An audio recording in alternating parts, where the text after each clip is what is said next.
මේ ස්ථානය කියන එක පුතා ප්‍රධාන කොටස් දෙකකට කැඩෙනවා. ඔයාට කොහොමද මේ භාණ්ඩයක් මිලදී ගන්න පුළුවන්? ඒ ළමයි එලිෆන්ට් හවුස් එකේ ඇවිල්ලා දෙනවා පැණි කුරුම්බ කියලා අයිස්ක්‍රීම් එකක් කෑවද කවුරු හරි මෙතන ඉන්න? අහල් තියනස කාල්නේ. ආ ආලා තියෙනවා කාලා නැහැ. හරි කොහොම හරි කමක් නැහැ. එලිෆන්ට් හවුස් එකේ අයිස්ක්‍රීම් එකක් තියෙනවා කියලා හිතන්න. ඔයා පාරිභෝගිකෙක්නේ. ඔයා එලිෆන්ට් හවුස් කම්පැනියටම යනවා. එලිෆන්ට් හවුස් කම්පැනියටම ගිහිල්ලා ඔයා මෙන්න මේ අයිස්ක්‍රීම් එක කනවා. ඒකට අපි කියනවා පුතා රුචි බෙදා හැරීමක් කියලා. ඒ කියන්නේ කෙලින්ම නිෂ්පාදක එලිෆන්ට් හවුස් ආයතනයේටම ඔයා ගිහිල්ලා කනවා. දැන් ඔයාව ට්‍රිප් එකක් එක්කන් ගිහිල්ලා හයිලන්ඩ් එකේම ඔයා යෝගට් එකක් කනවා හයිලන්ඩ් කම්පැනි ඇතුළෙන්ම.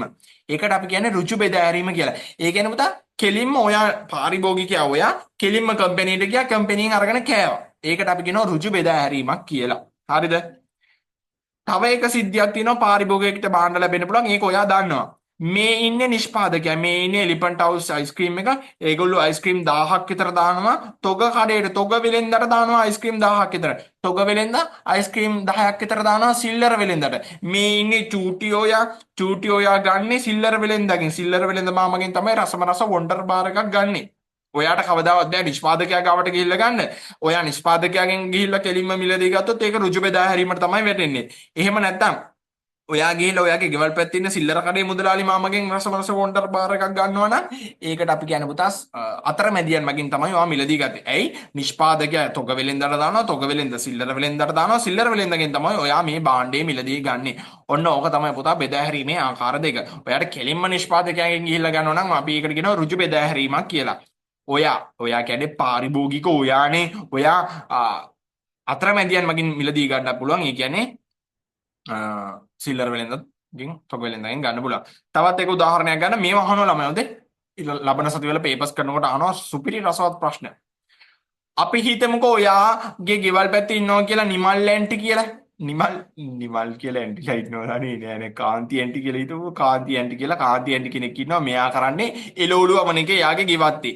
එයා ගෙවත්තේ එළවලු අවල එයාගේ ගෙවත්තේ එළවලු විකුණනවා එක එක්කෙනාට.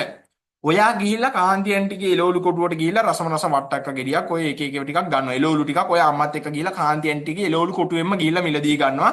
ඒ කියනවා කෙලින්ම නිෂ්පාදකයාගෙන් එළවලු අවන කෙනාගෙන්ම කෙලින්ම භාණ්ඩේ මිලදී ගන්නවා නම් අපි ඒකට කියනවා රුජු බෙදා හැරීමක් කියලා. හරිද?